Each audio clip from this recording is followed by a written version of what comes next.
Saldı dağlardan zafer okları, yürüdü ileri alplar bismillah.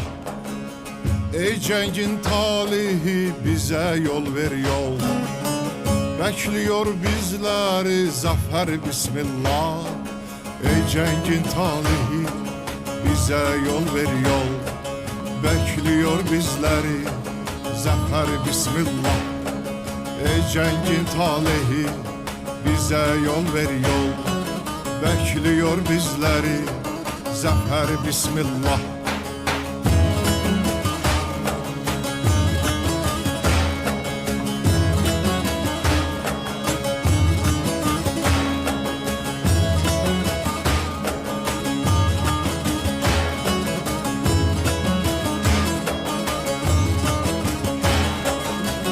Ey düşman alnının yazısı kara, öldürmez bizleri vurduğun yara.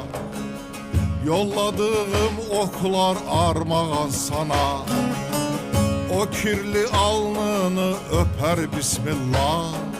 O kirli alnını vurur bismillah, bekliyor bizleri zafer bismillah. O kirli alnını vurur bismillah, bekliyor bizleri zafer bismillah.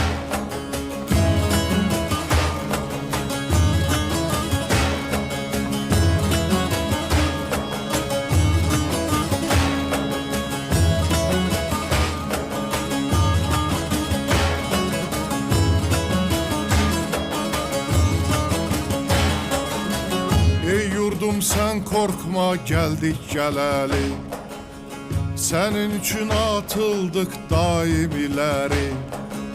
Sağ kalanlara nelere teselli, şehitlerin ruhu güler bismillah. Şehitlerin ruhu güler bismillah, bekliyor bizleri zafer bismillah. Şehitlerin ruhu güler bismillah, bekliyor bizleri zafer bismillah.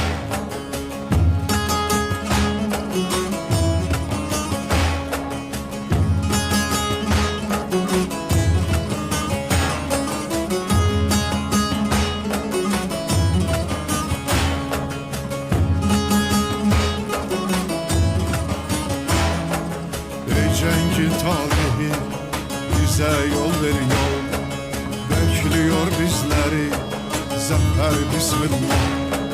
O kirli alnını vurur bismillah, bekliyor bizleri zafer bismillah. Şehitlerin ruhu güler bismillah, bekliyor bizleri zafer inşallah.